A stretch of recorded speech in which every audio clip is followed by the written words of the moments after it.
और देखो, मनुष्य जन्म संघर्षमय है, संघर्षों से घिरा हुआ है। कोई भी हो, सबके जीवन में संघर्ष है। आप देख लो, जब भगवान राम जी प्रकट हुए, भगवान है ना, सुबह राज्याभिषेक होना है और शाम के ही 14 वर्ष का वनवास हो जाता है। कितना बड़ा संघर्ष।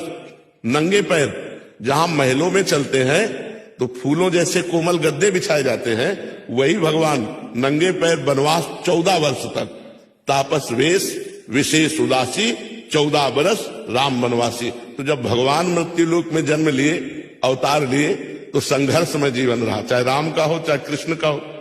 देखो भगवान कृष्ण कहां प्रकट हो रहे हैं? कंस के जेल में, देवकी वसुदेव हथकड़ी बेड़ियों से जकड़े हुए। वहां कौन रहा है? परमात्मा आ रहा है, स्वयं पुत्र बनने परमात्मा आ रहा है। तो हमारा जीवन संघर्षमय है सबका। आज तुम सुखी हो तो कल दुख आएगा, आज तुम दुखी हो तो कल सुख आएगा। सब दिन होत न एक समान। आज सुखी हो तो अभिमान मत करो, आज दुखी हो तो बहुत उदास मत हो। ये चक्र है, सुख दुख का चक्र चलता रहता है। पल की पल में क्या हो जाए पता नहीं तकदीर का। भाई अजब खेल रघुवीर का, भगवान का बड़ा अजब खेल है कि पल में, तो अभी राज्याभिषेक होने के बाद थोड़े होगा, पल में 14 वर्ष का वनवास हो गया।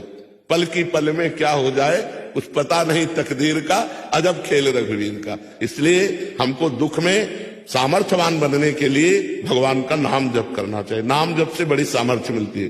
भगवान के नाम जप के बल से हर कष्ट मुस्कुरा कर सहा जा सकता है। तो सब समस्याओं का समाधान भगवान का भजन है, भगवान का चिंतन है, जो हम हर दुख से लड़ सकते हैं।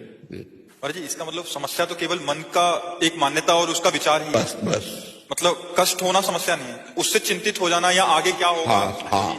अगर हमारा मन भगवान के चिंतन में, तो हम प्रसन्न हैं, हम सुखी हैं, हम बिल्कुल दुखी नहीं। और अगर भगवान के चिंतन में ना होता और ये चिंतन में होता तो अरे आग लग जाती, डिप्रेशन में पहुंच जाते। तो आनंदित होने के लिए भगवान का नाम, ये हम उदाहरण अपना इसलिए देते हैं कि प्रत्यक्षम किम प्रमाणम। जब प्रत्यक्षम तुम्हारे सामने बैठे तो और क्या प्रमाण दें। इसलिए भगवान का नाम जप करो, गंदे आचरण छोड़ो, पाप आचरण छोड़ो, तो आप आनंदित रहोगे, आप प्रसन्न रहोगे, आपका हृदय शीतल रहेगा। और जी इसमें एक अभी प्रसंग चल रहा है इसलिए कर रहा हूँ। और जी 1-2-3 दिन पहले कोई आए थे, वो अपने शारीरिक रोग के कारण इतने दुखी हो गए थे कि एक तो उनका शारीरिक रोग का कष्ट जो उनके शरीर में हो रहा है उसको सह नहीं पा रहे, और जो घर वाले आए थे वो कह रहे थे कि अभी मतलब शरीर नष्ट करने के लिए उदित हो गए थे कि मैं इतना झेल नहीं पाऊंगा, मेरे बच्चों को क्या होगा। इनका एक ये चिंता, पारिवारिक चिंता, दूसरी शारीरिक चिंता, तीसरा मतलब कि